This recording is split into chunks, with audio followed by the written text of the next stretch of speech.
American deputy chief of mission जो थे, हम एक ज़ोहराने पे दोनों इकट्ठे ही थे हम, तो वो कह रहे थे कि जी हमने कभी पाकिस्तान को नहीं कहा कि चाइना के साथ कोई ये तजारत या अपनी कोऑपरेशन ना करें।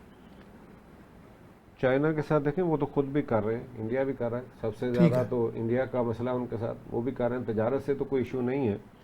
लेकिन इस वक्त जैसे सीपैक भी तजारत भी है, लेकिन हाँ, स्ट्रेटेजिक मेरा ख्याल है इस वक्त जो हमारे आज के हालात में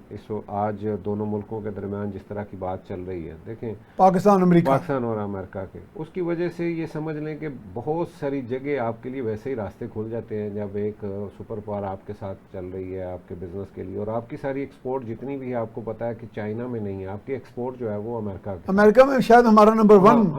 $5 अरब है भी है हमारी, वो मैक्सिमम जो है ना उन्हीं तकरीबन $5 अरब के आसपास। तो एक तो हमारे लिए वो है बेहतर। दूसरे नंबर पे यहाँ पे जो इस वक्त माइंस और मिनरल वाला मामला है, फिर ऑयल के लिए है, आज वो तावन करना चाह रहे हैं हमारे साथ। तो अगर ये मामला होता है तो ये माशी हमारी जो है ना मामलात भी बेहतरी आएगी। और दूसरी सबसे बड़ी बात ये है कि जो इस वक्त खित्ते में इस आज जो बिगड़ते हुए हालात थे, उसके अंदर भी देखिए कि जब आपका इस तरह के हालात आपकी बेहतरी होती है, अगर आज आपका इस वक्त आज की सुपर पावर के साथ अच्छे ताल्लुकात होते हैं, तो मेरा ख्याल है कि आप काफ़ी सारी जगह से सेफ हो जाते हैं, आपके वो ख़तरात जो है ना वो उस तरह से नहीं रहते। ये एक इसमें बड़ा अहम एक नेचुरल सी बात है, अहम ये बात है, क्योंकि अगर देखें आप उनसे नाराज़गी करते हैं तो फिर उसके बाद ईरान के साथ एक अरसे से जो हो रहा है, हम नहीं, हालांकि देखें ना, अगर हम ईरान से ऑयल लेते हैं या रशिया से ऑयल लेते हैं तो कितना हमें सस्ता मिलता है, लेकिन सिर्फ ये है कि हमने उनके साथ एक दोस्ती एक ताल्लुक निभाते हुए आज तक वो काम नहीं किया। तो उसके पीछे क्या है कि वो आज वो भी इस बात पे तैयार हैं कि हमें वो सपोर्ट करने को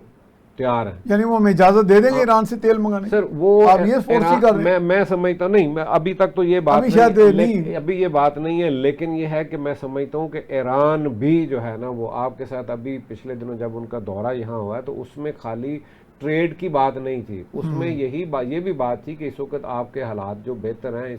इस वक्त हमारे लिए भी इस तरह की आसानियाँ पैदा की जाएं एक आप, और ख़ास तौर पे जो आज का सबसे अहम इशू है जो ख़ास तौर पे तमाम मुसलमान मुल्कों के लिए, जिसमें ईरान ख़ास तौर पे ये बात ज़रूर की होगी, वो है अब्राहम अकॉर्ड का, कि वो जो है ना उस पर आपका क्या मौक़िफ़ है, हमें मिलके क्या करना चाहिए। या जिस तरह से कुछ मुल्क तो हमारे तैयार बैठे हैं, मिडिल ईस्ट में तो आपके सामने है कि कुछ लोग तो बिल्कुल इस पे इसराइल को तस्लीम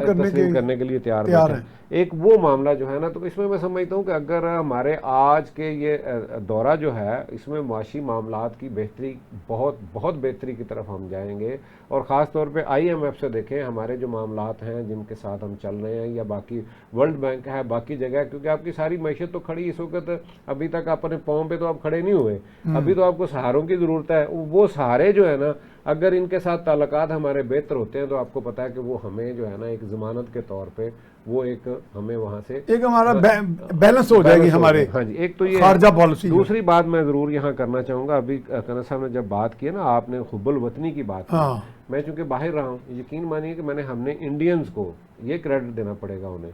वहाँ पे मैंने उन्हें कभी, जिस तरह से हम पंजाबी, पठान, बलोची, सिंधी यहाँ आपस में तकसीम है, वहाँ नहीं आपको नजर आएगी। वहाँ पे वो सिर्फ और सिर्फ इंडियन है, इवन वो हिंदू और मुस्लिम भी नहीं है, वो मुसलमान भी जो इंडिया का है, यस, वो के साथ भी उसी तरह ही होगा। वहाँ पे वो इंडियन ही है, वो मैंने उनमें देखी है। और ये है वो बात जो यहाँ पाकिस्तान में होनी चाहिए, और ये बात नेशनलिज्म। और यहाँ हमारी बदकिस्मती ये है कि हमें अब तो खैर अल्लाह का शुक्र है कि बहुत सी चेंजिंग आ गई है, वरना ये था कि जहाँ 4 लोग बैठते थे जो अपने आप को इंटेलेक्चुअल और बड़ा अपने आप को काबिल, सबसे पहले उन्होंने पाकिस्तान का पोस्टमार्टम शुरू करना, पाकिस्तान की मुखालफत करनी, पाकिस्तान की हर चीज़ की। अच्छा भी मैं उस पर एक बात ज़रूर कहता जाऊँ, मुझे डॉक्टर इसरार अहमद मरहूम का एक जुमला जो है ना वो मैं सबके लिए ये मैसेज है। वो एक कहीं किसी जगह पे डॉक्टर साहब खिताब कर रहे थे, तो बार बार बंदा, मौजू कुछ और था, तो वो उठे, एक बंदा कहे जी वो इस्लामी निज़ाम की बात करें, इस्लामी निज़ाम की बात करें, वो अब डिस्टर्ब कर रहा था। तो उन्होंने कहा अल्लाह के बंदे बैठ जा, अपने 6 फुट के कद पे नाफज कर ले, इस्लाम आ गया। आप अपने 6 फुट के कद पे नाफज कर लो तो समझो इस्लाम आ गया। मसला ये है कि हमें ये सारा कुछ पहले अपने आप पे करना, तनकीद से पहले ये करें कि हम क्या कर रहे हैं इस मुल्क के लिए। क्या हम वो जिन रूल्स की हम बात करते हैं, जिनके यहाँ पे तोड़ने पे, जिनके यहाँ पे सारी चीज़ों के, क्या हम उस पर खुद अमल कर रहे हैं? अगर हम कर रहे हैं तो फिर मेरा ख्याल है कि हम तनकीद करने का भी हमें हक है। अगर हम खुद तो सारे वो प्रोटोकॉल भी लें, हम सारे फ़ायदे भी लें, हम यहाँ वो टैक्स भी ना दें, वो रियासत को जहाँ जहाँ ज़रूरत है वहाँ उसका साथ भी ना दें, तो हमारे बच्चे भी बाहर पढ़ें और यहाँ हम तनकीद करें, यहाँ हम जो है ना हम कभी सरकारी स्कूलों में अपने बच्चों को पढ़ाएं भी नहीं, लेकिन पाकिस्तान में ये बात हम बैठ के तो उसको डिस्कस करें। मैं समझता हूँ कि जब तक हम खुद उस पर अमल नहीं करते तब तक हमें इस तरह की बातें करनी भी नहीं चाहिए। करण साहब, गवर्नेंस का क्या मॉडल इख्तियार किया जाए? दुनिया के गवर्नेंस के मॉडल आपने स्टडी किए हैं? सर, मैंने दुनिया के गवर्नेंस मॉडल स्टडी किए हैं। आया मैं पूछना चाहूँगा कि चाइना का गवर्नेंस मॉडल तरक्की के लिए, खुशहाली के लिए एक मिसाल दुनिया के सामने, इस्तेकाम के लिए भी, इस्तेकाम के लिए एक दुनिया के सामने कि पूरे 10, 15, 20 सालों से आगे नज़र नहीं आती। क्या खराबी नज़र आती? अगर खराबियाँ भी होंगी, खराबियाँ होंगी तो वो खराबियाँ उस किस्म की होंगी जो कि वेस्टर्न कैपिटलिज्म को वारा खाती हैं, शायद तरक्की पजीर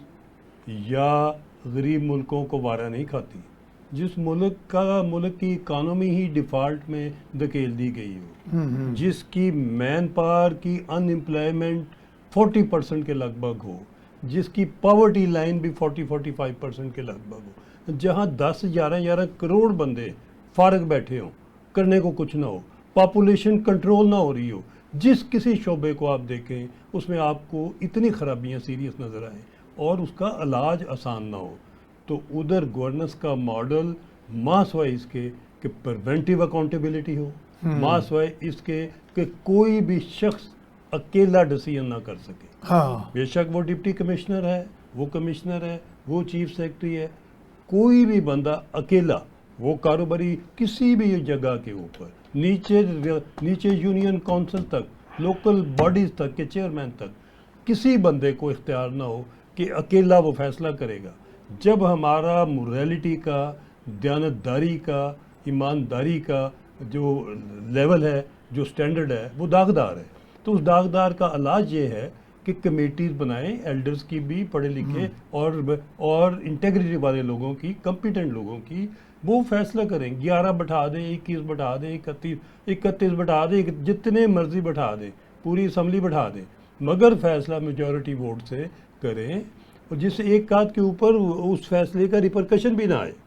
आप छोटे लेवल पे अकेला बंदा फैसला इसलिए ठीक भी शायद ना करता हो कि उसको सिफारिश भी आएगी, प्रेशर भी आएगा। करण साहब, आप पटवारी से फर्द लेने जाएं तो वहाँ को 13 बंदे बैठ के फर्द देंगे सर, मैं उसमें क्या करेंगे? सर मैं अर्ज करता हूँ, 13 बंदे सर पटवारी से फर्द लेने जब जाएँ तो पटवारी का रेवेन्यू सिस्टम कंट्रोल करने वाला पटवारी नहीं सर, उसके ऊपर असिस्टेंट कमिश्नर है। असिस्टेंट कमिश्नर के हुक्म से पटवारी बैठे हैं और उनको कमाई करके उनको पता होता है कि ये क्या कर रहे हैं, क्या हिसाब बना है। और अगर वो इस काबिल नहीं है, सही है, कि उसको पता नहीं है कि नीचे पटवारी क्या कर, इधर तो नहीं पता होता है सर, उसके इधर नहीं सर, उसने हिस्सा मिलता है सर। इधर हमारे मुबैना तौर पे चलें क्या सर, हमारे बुजुर्गों से लेके नीचे तक 25 करोड़ की आबादी को, बच्चों तक को पता है, 7-8 साल के बच्चों को पता कि पटवारी पैसे लिए बगैर, पटवारी क्या, थानेदार क्या, पुलिस मुझे करना साहब एक हाजिर सर्विस सर, कोई महकमा सिर्फ पटवारी नहीं, कोई महकमा साहब, मुझे एक हाजिर सर्विस लेफ्टिनेंट जनरल 3 स्टार वालों ने कहा, मैं नाम बाद में इस वक्त डिस्क्लोज नहीं कर सकता, यार साहब मैं 3 स्टार जनरल हूँ और बड़ी फिल पोजीशन वाले थे, तो पटवारी मुझे भी जुल दे देता है सर। मैं तो यानी वो पैसे नहीं ना देते होंगे। सर मैं अर्ज करता हूँ, गुजारिश ये है कि इससे क्या है, गवर्नेंस सिस्टम क्यों नहीं बदल रहे? इसलिए नहीं बदल रहे कि ये पता है हर गवर्नमेंट को, हर सियासतदान को, कि पटवारी की तनख्वाह क्या रखी हुई है और पटवारी से काम क्या लेना है, उससे जलसे कितने कराने हैं, उसने जिधर जाना है रिसेप्शन किसने लानी है, कारपेंटर मुर्ग बटेरे पटवारी अरेंज करता है। डिप्टी कमिश्नर को जो आप काम भेजते हैं और डिप्टी कमिश्नर ने पटवारी से ही करवाने हैं। कौन सा वज़ीर आला है जिसको पता नहीं है कि जिस कारपेट के ऊपर फीता काटने जा रहे हैं वो फीता और कारपेट मियां साहब की बेकरारी भी बढ़ती जा रही है।